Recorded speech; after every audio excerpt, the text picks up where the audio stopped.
Chat GPT एक ऐसा free AI tool जिसने आने के 2 महीने के अंदर अंदर पूरी दुनिया को हिला के रख दिया है। इस चैटबॉट के थ्रू लोग अपनी खुद की रिसर्च कर रहे हैं, इससे कंटेंट लिखवा रहे हैं, यहाँ तक कि इससे खुद की वेबसाइट ही बनवा रहे हैं। एंड जो काम करने में पहले उन्हें घंटों लगते थे, अब वही काम वो मिनटों के अंदर कर ले रहे हैं। एंड इतना ही नहीं, इस एआई के पास आपके हर एक क्वेश्चन का एक परफेक्ट आंसर है। एंड इसकी इतनी सारी कैपेबिलिटीज को देखते हुए मेरे दिमाग में एक ऑब्वियस आइडिया आया कि क्यों ना इसका यूज स्टॉक पिकिंग के लिए किया जाए।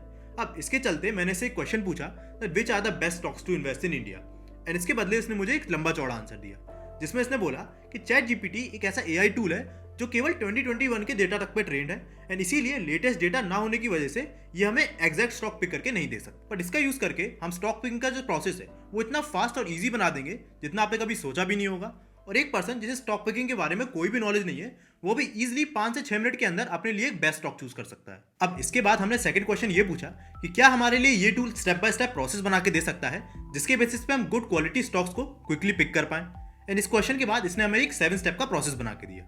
अगर मैं आपको इन 7 स्टेप्स को समराइज करके बताऊं तो इस स्टेप में पहला स्टेप था कि we have to determine your investment goal and risk tolerance. Second step था कि हमें सारे स्टॉक्स को स्क्रीनर के थ्रू पिक करना है। थर्ड स्टेप था कि जो स्टॉक पिक किए हैं उनके फाइनेंशियल्स को एनालाइज करना है। फोर्थ, जिसपे हमें पीयर से कंपैरिजन करके उनकी वैल्यूएशन को चेक करना है। फिफ्थ स्टेप में हमें उनके ग्रोथ पोटेंशियल को देखना है।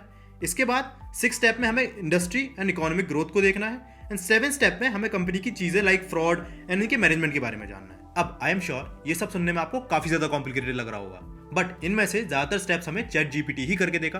वो कैसे, आगे देखते जाइए। अब मैंने अपनी अगली क्वेरी में चैट जीपीटी से ही बोला कि वो अपने पहले वाले पॉइंट को थोड़ा एलैबोरेट करके बताए। तो इसके लिए उसने मुझे एक 3 सिंपल स्टेप प्रोसेस बताया, जिसने उससे पहले स्टेप में मुझे बोला कि मुझे अपना सबसे पहले इन्वेस्टमेंट गोल को डिसाइड करना है, जहां मुझे ये बताना है कि मैं पर मंथ कितना पैसा इन्वेस्ट कर सकता हूँ। फॉर एग्जाम्पल मैंने इस केस में 10,000 रुपए इन्वेस्ट करने का सोचा है। एंड अपार्ट फ्रॉम दिस मुझे अपने रिटायरमेंट के टाइम पे अपनी लाइफ के सारे मेजर एक्सपेंसेस को मिला के टोटल कितने कैपिटल की जरूरत पड़ेगी, जो कि मैंने इस केस में 10 करोड़ अज्यूम किया है। अब हमारा सेकंड स्टेप था कि मुझे अपनी रिस्क टॉलरेंस डिसाइड करना है। तो इस केस में मैं अपने कैपिटल पे 15 से 20% तक का रिस्क ले सकता हूँ। एंड हमारा थर्ड स्टेप था कि मैं कितने टाइम होराइजन के लिए इन्वेस्ट कर रहा हूँ। तो इस केस में मैं अपने रिटायरमेंट टाइम को लगभग 55 ईयर्स मान के चलता हूँ, तो मेरे पास 30 ईयर का टाइम है, तो यहाँ पर मैंने 30 ईयर्स ही रखा है। अब हमारा अगला स्टेप होगा कि सारे डेटा को उठा के हम एसआईपी कैलकुलेटर में कैलकुलेट करें, जहां पर हम पहला स्टेप देखेंगे कि हमें 10,000 रुपए पर मंथ इन्वेस्ट करना है। सेकंड स्टेप में हम अपना इन्वेस्टमेंट होराइजन 30 ईयर्स को लिखेंगे। अब जैसा कि हमें 10 करोड़ रुपए चाहिए आफ्टर 30 ईयर्स, तो इस केस में अगर हम एडजस्ट करें तो ये निकल के आ रहा है कि हम अगर 16 से 17% हमें रिटर्न मिले तो उस केस में हम 10 करोड़ रुपए 30 साल बाद बना सकते हैं। अब इस सारी डेटा को उठा के हमें फिर से चैट जीपीटी से ही क्वेश्चन पूछना है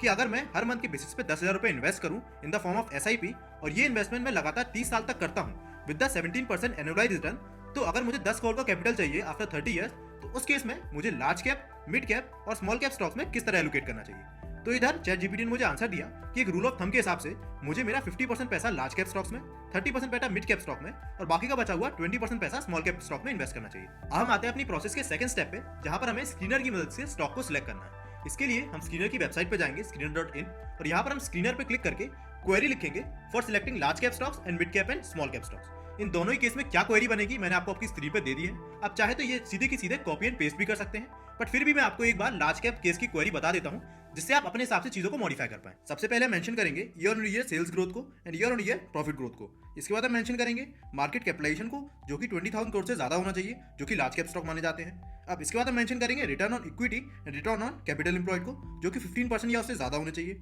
डेट कम से कम होनी चाहिए, इसलिए इधर हम इसको 0.2% लिखा है। And at the end return on 5 years वो 13% के अराउंड होने चाहिए। अब इस क्वेरी को रन करने के बाद हमारे पास टोटल 31 स्टॉक्स निकल के आते हैं, एंड इनमें से सही स्टॉक चूज करना भी काफी फास्ट प्रोसेस है।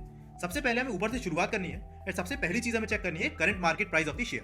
तो इस केस में सबसे पहली कंपनी नेस्ले, जिसका करंट मार्केट प्राइस 19,000 से ज्यादा का है, तो इसको हम लीव कर देंगे। अब हम आते हैं अपनी सेकंड कंपनी पे, जिसका नाम है टीसीएस। इस केस में इसका करंट मार्केट प्राइस थोड़ा डिसेंट है, तो इस पे हम फर्दर क्लिक करेंगे। एंड इस पे क्लिक करने के बाद सबसे पहली चीज हमें चेक करनी है कि लास्ट 5 ईयर्स में इस कंपनी का रिटर्न क्या है। तो इस केस में हम चेक कर पा रहे हैं कि इनका लास्ट 5 ईयर्स का रिटर्न लगभग 120% का है, तो ये कंपनी हमारे लिए सही रहेगी।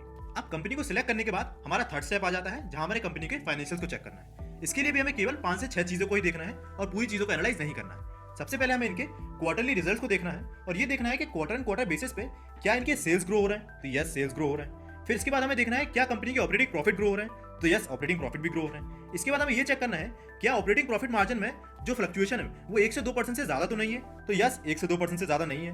एंड एट द एंड हमें कंपनी के नेट प्रॉफिट को चेक करना है, तो यस वो भी इंक्रीजिंग फॉर्मेट में है। इसके बाद जो हमें अगली चीज देखनी है वो है कि कंपनी का जो कैश फ्लो है वो नेट कैश फ्लो सबसे लास्ट वाले क्वार्टर में पॉजिटिव है कि नहीं, तो यस इसमें 5,630 का नेट कैश फ्लो है।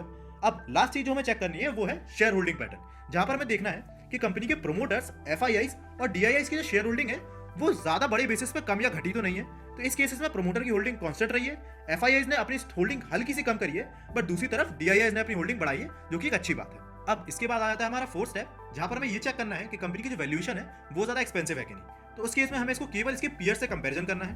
तो यहाँ पर हमें देखना है कि इसका जो पी रेशियो है उसको चेक करना है। तो इस केस में टीसीएस का जो पी है वो 31 है। हमें ये चेक करना है कि इससे कम के पी इनके पीयर्स में मौजूद है।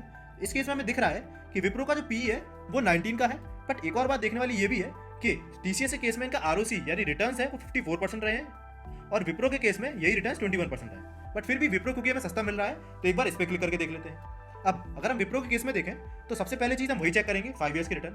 तो इस केस में विप्रो के जो 5 ईयर के रिटर्न्स है वो टीसीएस से कंपैरिजन में काफी कम है, तो इसको हम यहाँ पर निगलेक्ट कर देंगे। हम वापस से अगर पीयर से कंपैरिजन में आए तो सेकंड कंपनी जिसका जो पी है वो विप्रो से थोड़ा ही ज्यादा है, उसको देख लेते हैं, जो है एचसीएल टेक।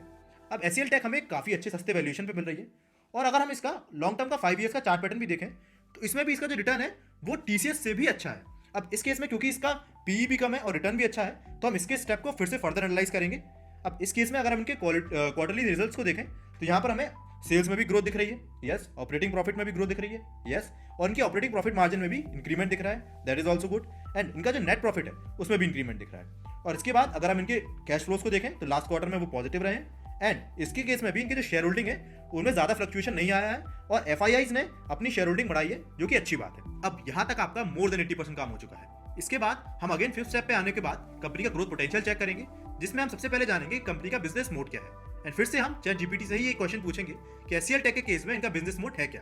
तो इस केस में इन्होंने सबसे पहले बिजनेस मोड बताया है कि इनका स्ट्रॉन्ग पार्टनरशिप है with big brands like Microsoft, IBM and Oracle. अगला जो इनका है वो है इनका डोमेन में एक्सपर्टीज है like health care, finance and retail. अगला है एजाइल डिलीवरी मॉडल, जहां पर ये हाई क्वालिटी प्रोडक्ट डिलीवर करते हैं। इसके बाद इनका फोर्थ मोड है कॉस्ट इफेक्टिव सर्विसेज, जहां पर ये अपने कंपेटिटर्स के कंपैरिजन में काफी ज्यादा कॉस्ट इफेक्टिव सर्विसेज देते हैं। एंड इनका आखिरी जो बिजनेस मोड है वो है इनका strong culture of innovation. And mode के अलावा जो अदर क्वेश्चंस है like future growth prospect of the company and companies future, ये भी आपको चैट जीपीटी ही आंसर दे देगा। अब हम अपने 6 पॉइंट पे आएंगे, जिसमें हम जानेंगे कि आईटी सर्विस सेक्टर जिसमें कंपनी वर्क करती है उसका इंडिया में फ्यूचर क्या है। ये सवाल भी हम चैट जीपीटी से ही पूछेंगे एंड इसके आंसर को आप वीडियो को स्टॉप करके पढ़ भी सकते हो। अब हम अपने 7 पॉइंट पे आएंगे, जिसमें हम 2 चीजें चेक करेंगे। सबसे पहले हम गूगल पे जाके एचसीएल टेक के रिगार्डिंग रिसेंट न्यूज को पढ़ेंगे एंड सेकंड क्वेरी में हम ये जानेंगे कि कंपनी का जो मैनेजमेंट है वो ठीक है कि नहीं और कंपनी में कोई फ्रॉड तो नहीं चल रहा। तो इसके लिए आपको केवल गूगल पे ये टाइप करना है कि एचसीएल टेक फ्रॉड या एचसीएल टेक कोर्ट केसेस, और इससे आपको कंपनी की नेगेटिव अगर कोई भी चीजें होंगी वो सारी पता चल जाएंगी। अब एक मजे की बात ये है कि जब मैंने इन स्टेप्स को फॉलो किया और जो 10 से 12 स्टॉक मेरे पास निकल के आए, उनमें से ज्यादा स्टॉक्स को मैं ऑलरेडी होल्ड कर रहा था और जिन 1 या 2 स्टॉक में मैं इन्वेस्ट नहीं किया हुआ था उनमें भी मैं इंटरेस्टेड हूँ आगे फर्दर इन्वेस्ट करने के लिए। अब इन 7 स्टेप्स को फॉलो करके आप अपने गोल्स के अकॉर्डिंग और अपनी रिस्क एपेटाइट के अकॉर्डिंग एक परफेक्ट स्टॉक पोर्टफोलियो बना सकते हो। और अगर आप एक ऐसे टाइप का इन्वेस्टर हो जिससे स्टॉक्स के अलावा म्यूचुअल फंड में इन्वेस्ट करना ज्यादा पसंद है और आप ये जानना चाहते हो कि आज के टाइम आने वाले टाइम में ऐसे कौन से म्यूचुअल फंड है जो आपको ग्रेट रिटर्न दे सकते हैं, तो उसके लिए आप स्क्रीन पे दी वीडियो को क्लिक कर सकते हो। तो प्लीज वीडियो को लाइक करिए, चैनल को सब्सक्राइब करिए और हम मिलेंगे अपने नेक्स्ट वीडियो में। तब तक के लिए बाय बाय।